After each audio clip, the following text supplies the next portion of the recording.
Good evening. I am Amadin Ogbewe. Now, youth in politics is not a novel idea anymore.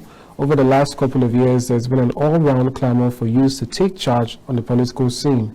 With youth having one of the greatest percentage in the total population of Nigeria, it is expected that a paradigm shift is imminent, especially after the events of the EndSARS protest. Tonight, I'm joined by someone who's taking an active role in youth advocacy and their placement in key positions. My guest is Blessing Akinlosotu. He's the president of the Nigerian Youth Congress. And tonight he tells me about all it takes to mobilize and motivate youths for their own good.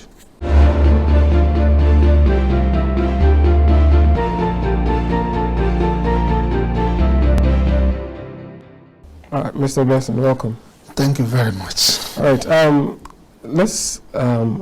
for those who don't know you, you're the president of the Nigerian Youth Congress and you're very actively involved in youth matters around the country, nationwide. Now, the first question is, how did your journey start, or how did your journey as a youth leader begin? Where did this all emanate from? Thank you. I think the journey has been a youth. It's something that we started when we were still in school.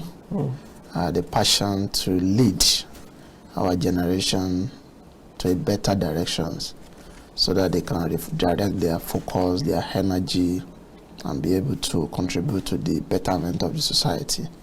So I think moving forward again, after graduation, we are very actively participated after student struggle, and eventually emerged as Secretary General of the entire youth in this country.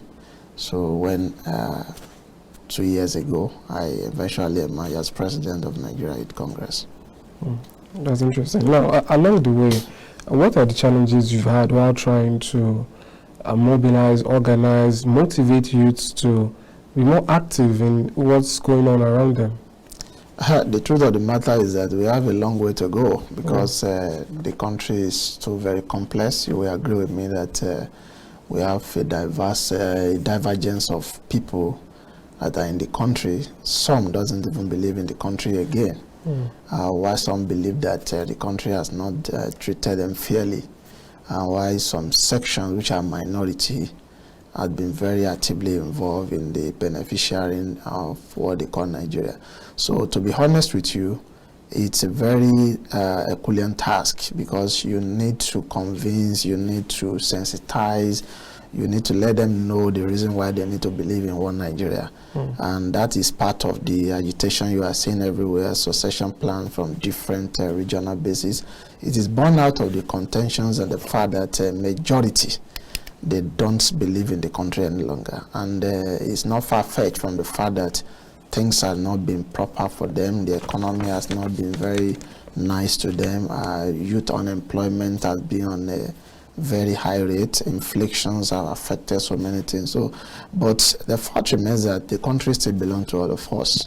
We cannot just leave it without doing something. So we still need to find the missing link and look at the deficiency, try to see how we can be able to provide solution so that at least if we cannot eliminate or eradicate, we can be able to minimize the pressure in the younger generation. So how do you relate on a different basis? Because there's systematically, youths might not be favored. Even though they have had huge numbers, they still manage to be a minority. So there are those systematic factors you have to fight. And what about the other aspect where the youth in question that you are trying to educate is not receptive? What do you then do when someone, like you said, has given up? How do you find that you can motivate such a person, or do you just leave them alone? No, you can't leave them alone because a well-trained society is for the benefit of all of us. Like the quoted of Sage Awolowo, he said, the children of the poor that you left behind will terrorize your own children, meaning that we should be able to cater for them. Because going forward in the country, we still need all these people. The honest truth is that even if they are tired of the system, even if they are not being fairly treated, there is still a way by which you need to also sit down with them, be able to sieve their challenges and try to provide solution. The honest truth is that if you remove unemployment out of the cycle of the society today, you will see that the half of the problem of Nigeria is solved already, because the basic thing is that an idle hands is a devil workshop. So if someone is very busy, like you are in the studio now, nobody can just come and bring you to say you should want to be burning tires, come and be protesting and all the rest like that. So most of all these young people, chunk of them, over 80%, they are jobless. And so the best way for us to do is to find the missing link and see how we can be able to get them engaged. By the time you get them engaged, they will be busy doing something. The little among them will also be a kind of a mentorship drive. They will be able to be looking at them and say, it's better I also redirect my focus. The energy of the youth, if properly redirect and rechannel to productive aspects, it will benefit the nation, not only them, but it will definitely benefit the nation, and it will increase the GDP of the country, because every nation that invests more in its younger population is investing in the togetherness of the nation, is building the nation, because the energy of the youth is needed, likewise the experience of the whole. So we still believe that we cannot allow them to just go astray. We still need to keep doing what is necessary so that we can be able to at least get majority of them back to track. Right, no, that's fair. Now, your organization or your body is more closely, or has a connection with the presidency and the government, and you have a direct link with instituted authority than most youth. Now, do you think this might alienate majority of the youth from your mission? Let me cite an example. About a couple of months ago, we had the popular skit makers, Instagram skit makers, Tauma, Josh Too Funny. These are people that are popular on Instagram and control or have a lot of influence over lots of youths. And they had a meeting or a visit with the Vice President of Nigeria, Yemi Osibanjo. And after that meeting, they got a lot of pushback and a lot of bad press that why would they go and meet them, why would they see them. And we had time even trying to explain that, we can't do this from outside. Someone needs to go in. And but then, they were forced to kind of withdraw. So in that respect, do you think youth might feel alienated when you try to bring them into the fold? Unlike some other persons now, I'll give an example also of the popular NSAS protester in Lagos, Reno, who kind of, and also Mr. Macaroni, who kind of have this line drawn, yes, that they don't want anything to do with the government, and they don't, they want to see action, they don't want to hear from them. Now, how do you maneuver that? Do you think it is true that people or youths like yourself might feel withdrawn when they see that, you have talks with these people? Thank you very much. It's not as if we are even having a talk with them. We are having a dialogue. The honest truth is that you cannot do away with the government, because the government is even me and you. That is why they said a government for the people, and it's not something strange. It's just like a representative for the people.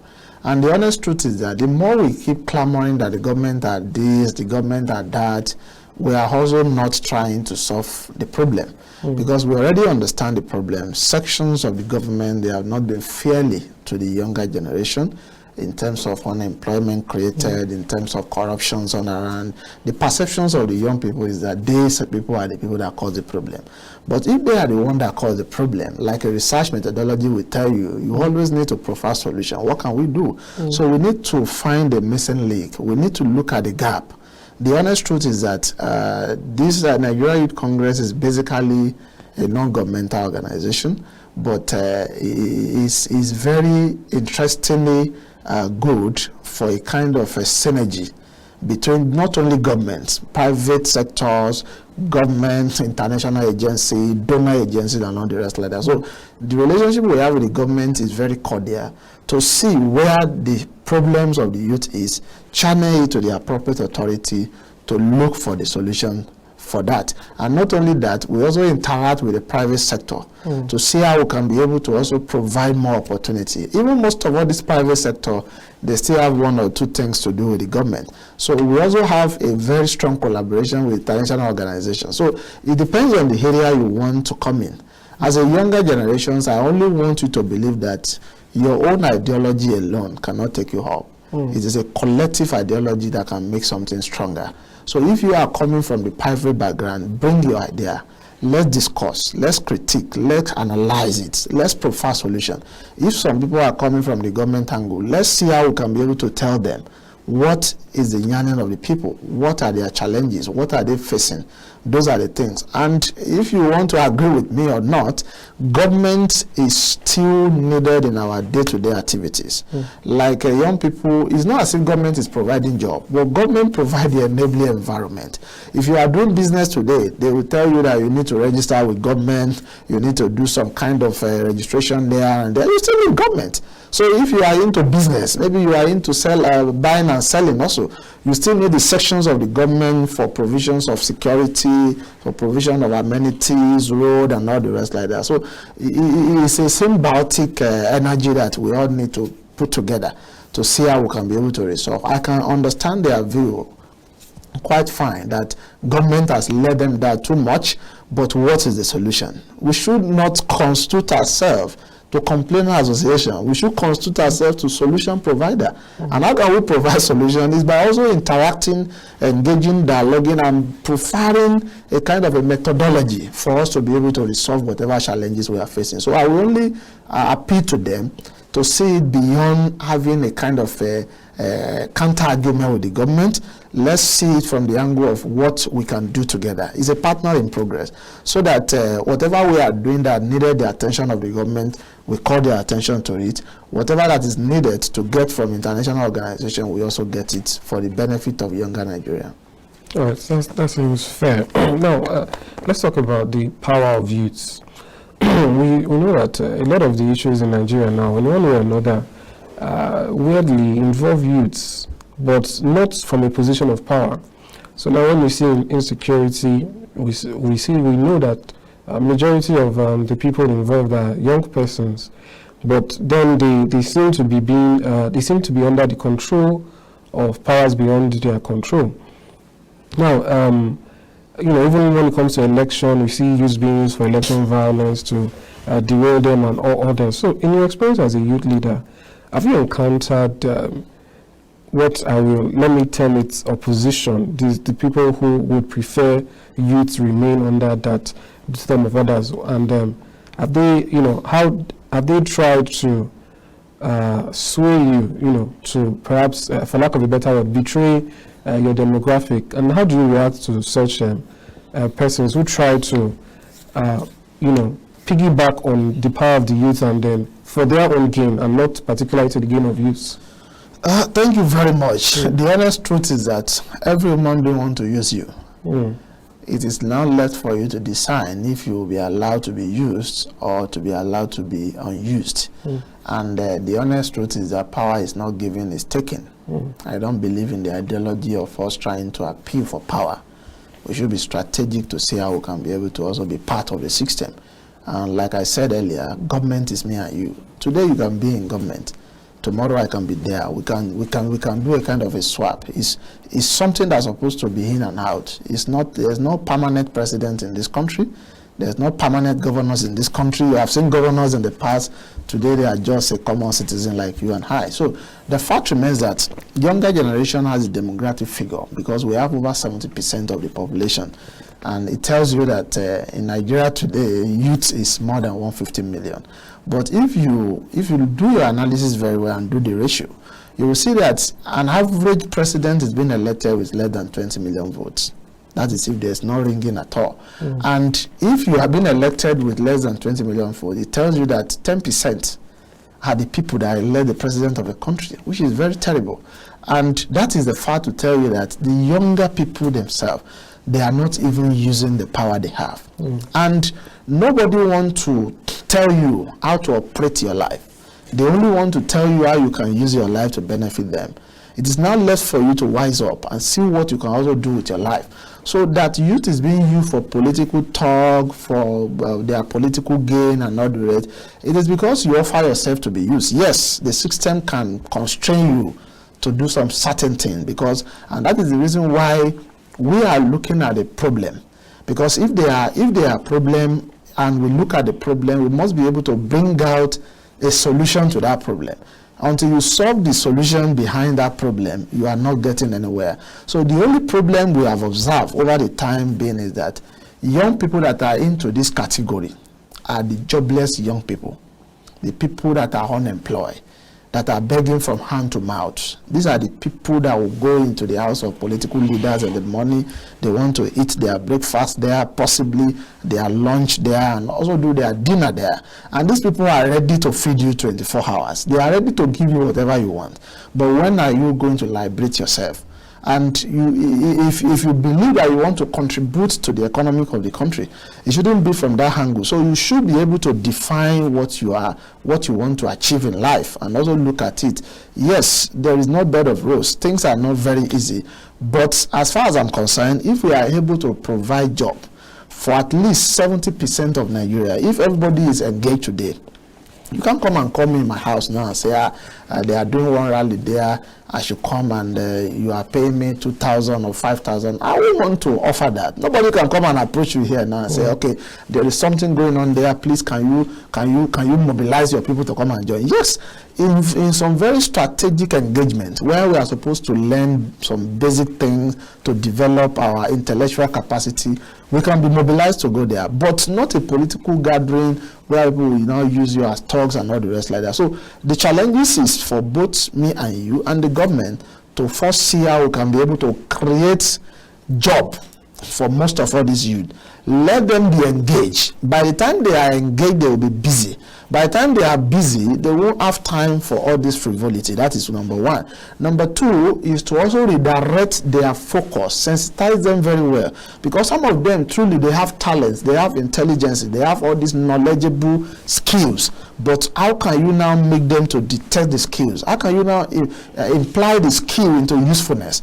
That is practically what we are even doing now, to see how we can be able to get this youth, get them involved in what that can be productive rather than what that can be taking much of their time. So by the time if you solve this part of unemployment aspect and you get 70% engaged, I think the solutions of all this political mobilization for the politician gain will drastically reduce. All right, that's fair. Now, still on the matter of elections or politics, what's your say, or perhaps your idea of how youths can truly gain political power? Now, what I ask is, or how I ask is, in what way can they do this? Because some persons will say that even an 80-year-old man, an 80-year-old president, can be youth inclined. So, if not a youth himself, he can be favorable to youths. For sure. And others will say, and so on and so forth. But we never really see a perfect movement, political movement that is perhaps purely youths or mostly youths. Youths always have to find their space wherever they are. Now, 2023 is very close already, but perhaps speaking about 2023 and years ahead, do you ever see a time where youths are actually combined, or do you think it will always be in these clusters in different places and not really with one huge movement or umbrella where they call the shots? To be honest with you, I'm not seeing that happen in 2023 because political strategies will tell you that it takes years for planning, because before you can start executing and before you can be able to see the result.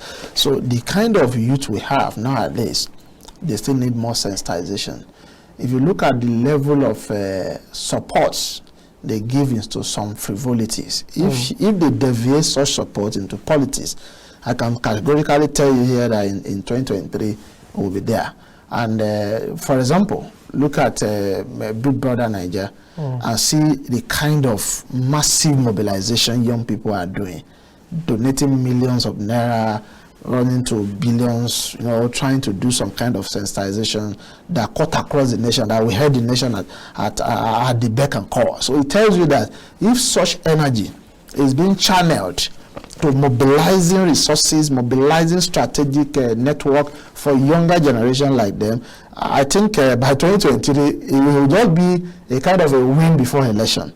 But unfortunately, we have not gotten to that area. You see, where some people will even tell you at this digital world, they will be telling you that politics is a dirty game. I don't want my daughter to join. I don't want my kids to be among. So it's too sudden, and that is the reason why I said political sensitization still need to ongoing. But the only advice I'm going to give to the youth is that let's keep doing all this cluster. Before the tone of not too young to run bill, it's going to be very difficult for you to see a 25, a 30 years old becoming Mountain House of Assembly, a Mountain House of Representatives. But now you have seen less than 35. They are member of National Assembly. So it tells you there are things changing. So and I'm very sure by this time also we should be able to have such a very number that will double to what we observed in 2019. So moving forward also, we also need to work on our political reform because the system does not really give any youth opportunity to thrive. The honest truth is that is he a jobless youth that is still looking for money to pay house rent, that is still begging hand to eat, that has not even had a savings of 10,000 naira in a month? Is it them that want to go and enter into a political race where you obtain a form of 10 million naira, where you obtain a form of 5 million naira? Where do you want to have that kind of a money?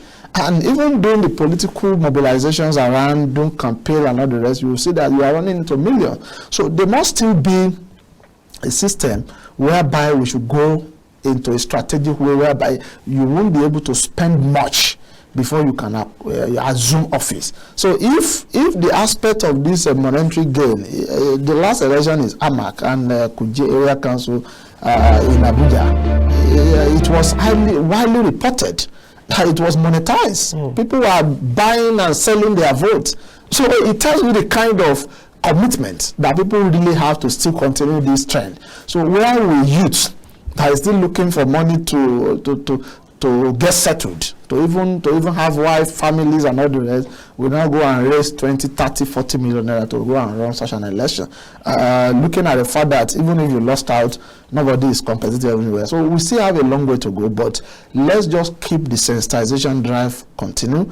Let's sensitize them to let them know that your vote is your power. If you are clamoring that the government is not good, yes, let's sit down together and see how we can be able to dethrone them. We are not going to dethrone them by this protest, this gun, these machetes everywhere. We don't need that because we have all agreed to be under democracy. And under democracy, it is majority that carry the vote. So if you know that the people that are there today, they are not good, let us join hands together. This is a movement we have bettered.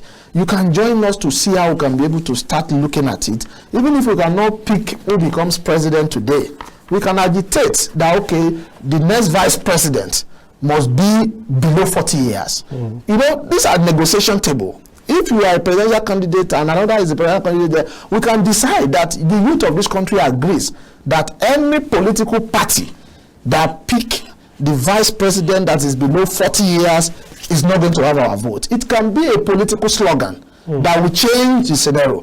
And also, when forming the cabinet, it can also be part of negotiation that, okay, we need 30% affirmative action for the younger generation. Like the women keep clamoring every day. They will tell you 35%. During Jonathan regime, we saw them having 35% Minister of Finance, Minister of Petroleum, very juicy ministries. They were handed over to the women. Why can't youth also have that?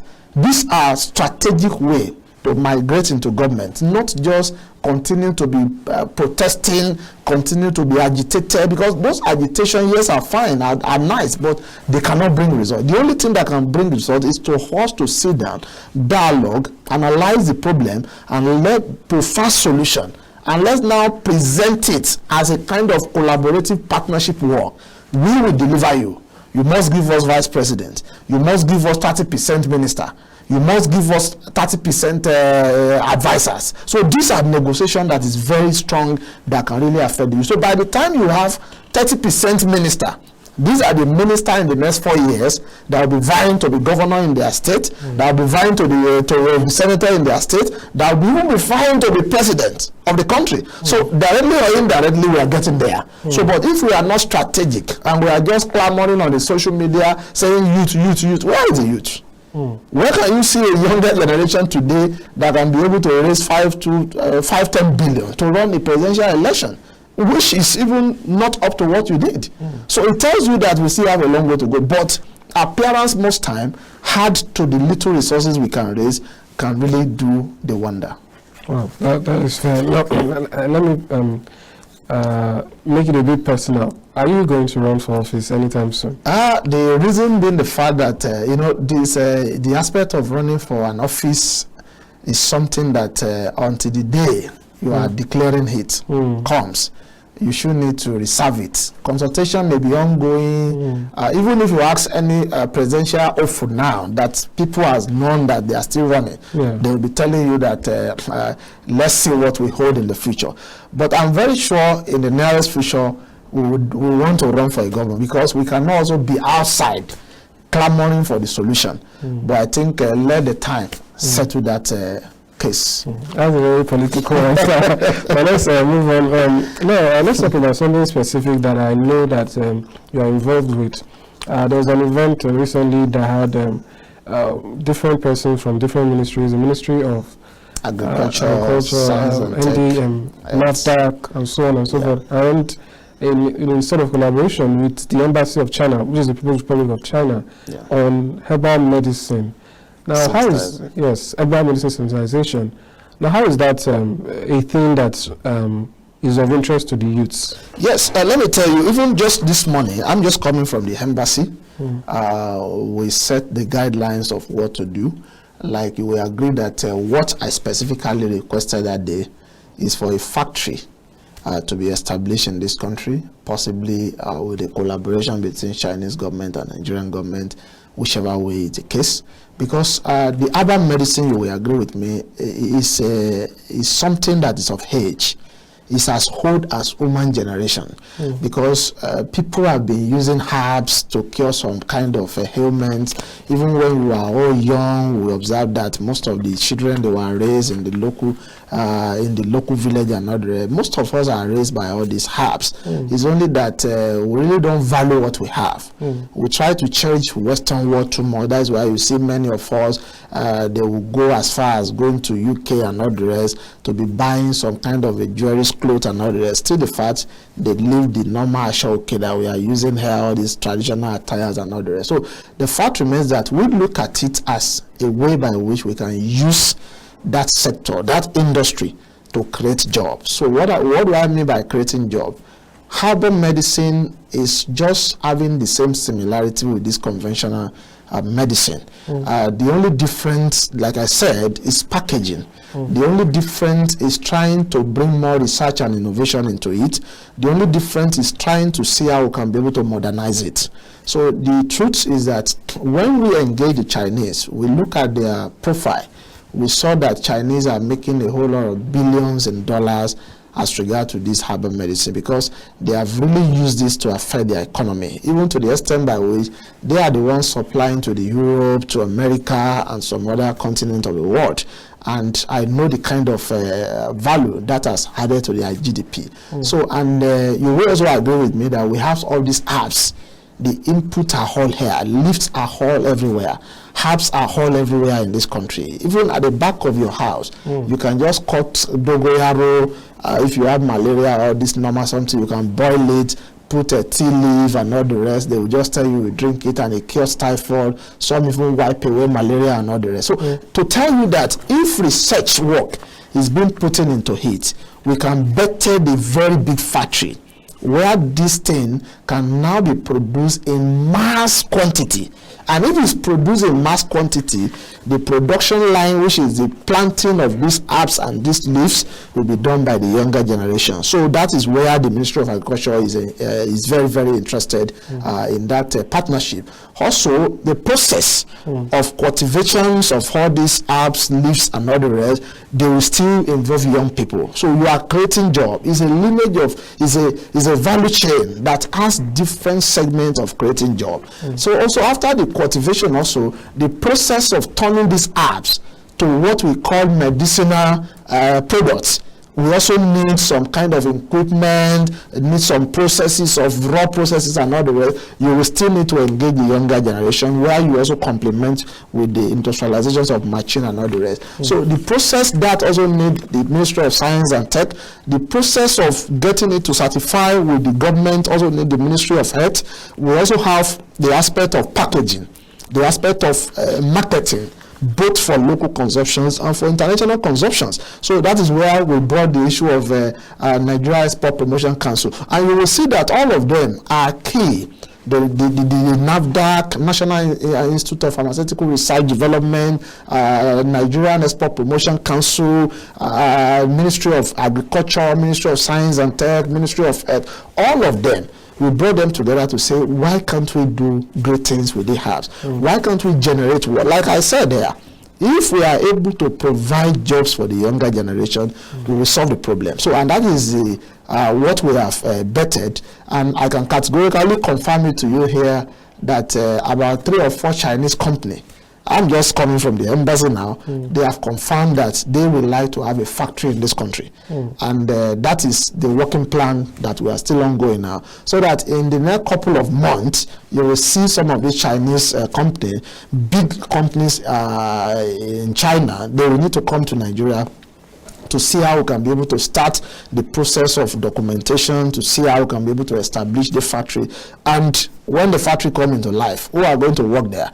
No 60-year-old will come there. No 70-year-old will come there. Yes, we need their experience to come and complement, but bulk of the work will be given to younger generations. And this will also add value to the economy of this country, because by the time we are now producing en masse, the consumptions for all these apps, other products will be consumed by Nigerian, will be circulated to African country, and will also be exporting to all these foreign countries like the Asia and Europe. That seems interesting. We'll watch out for the development of that matter. Now, just to round things off, I just because you're a national youth leader, it's always good to get your comments on certain issues that affect youth. Now, what are your comments generally on the Twitter ban that has now been lifted, the crypto ban, which is still ongoing, and the NSAS saga, and how all of these affected youth generally? Yeah, for the Twitter ban, I think partially it has been lifted. Yeah, it has been lifted. Yes, yes, it has been lifted, because the truth of the matter is that the government is also looking at the fact that whatever we have, we need to cherish it, and this is the only nation we have. Fake news are everywhere today, and these are part of their justification, which we have also taken up with them that come. Twitter generates a whole lot of money for this younger generation. Most of the jobless youth of this country now has turned Twitter to economic benefit, which has also in turn affected the country. And I think from all the arguments, we were able to add more value to the country. Twitter is coming to set up their company in Nigeria. Not only that, they are also going to give Nigeria a lot of concessions. And there is going to be a kind of a work plan of what's to do and what not to do. I think that has been resolved.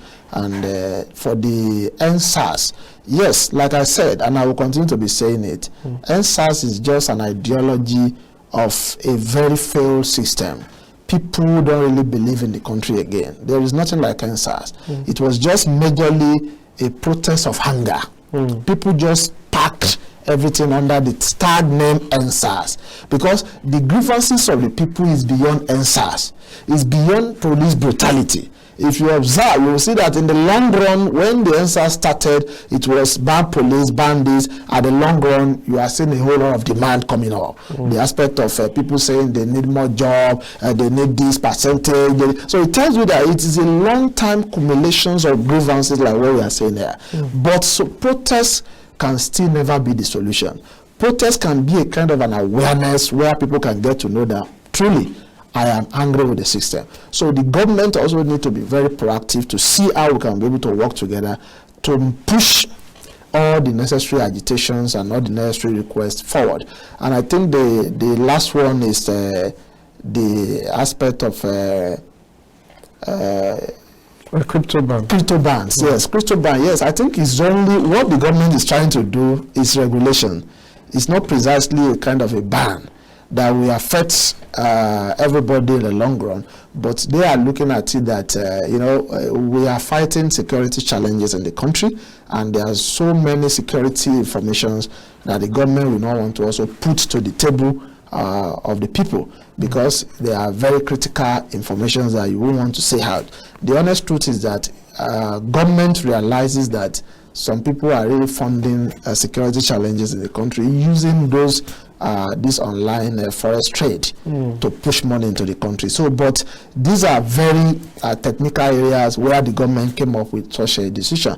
It was not majorly as if they want to hurt the traders, but they are also, sometimes when you want to implement some policies, you need to implement it totally, because you don't know where the loopholes is. So, and I think they are working seriously to see how they can be able to resolve that, and very soon you will see that the thing will come back alive, everything will be. So after the normal regulations, and you'll be able to monitor, because if you don't monitor, the country can collapse. They can push billions of dollars into this country through cryptocurrencies, funding insecurity and all the rest, and you won't know. The aspect of the cryptocurrency, you will agree with me that government has some very high-profile security information that they really don't want to disclose. And when a nation is facing insecurity, every loophole must be blocked so that you don't give rooms for the nation to collapse. And to some privileged information I had, it was basically because they have intelligent reports that some of all these foreigners are using the forest to push a whole lot of money into the country under the disguise of cryptocurrency. And if that continue, the aspect of funding Boko Haram, ICC, banditries, and all the rest can just keep continuing, and at the point government may not even have the wherewithal or the kind of a power to muzzle such a strength. So that is why when a policy like that is coming, they want to paralyze everything completely to now at the end of the day try to see where the challenges are, try to block it up. I think it's purely about monitoring and some security information around it, and very soon all those information will be resolved. Everybody will be back on track, because the world is already digitalized. Nobody can shut down crypto, because the issue of blockchain is not even about cryptocurrency now. You see that the government themselves has launched what they call e-naira. So they tell you that blockchain has come to stay, and so many things are coming up that in a couple of a few years to come, you keep having so many of all this blockchain that is coming. I'm also privileged to know about the blockchain that is coming from African Diaspora Central Bank, which they call Lumi currency. So many things are coming up that is going to add value to the system. So I think we will upgrade our system to that level and see how we can be able to meet up with the watch. All right. Mr. Blessing, thank you very much for coming to talk. Thank you very much. Thank you very much.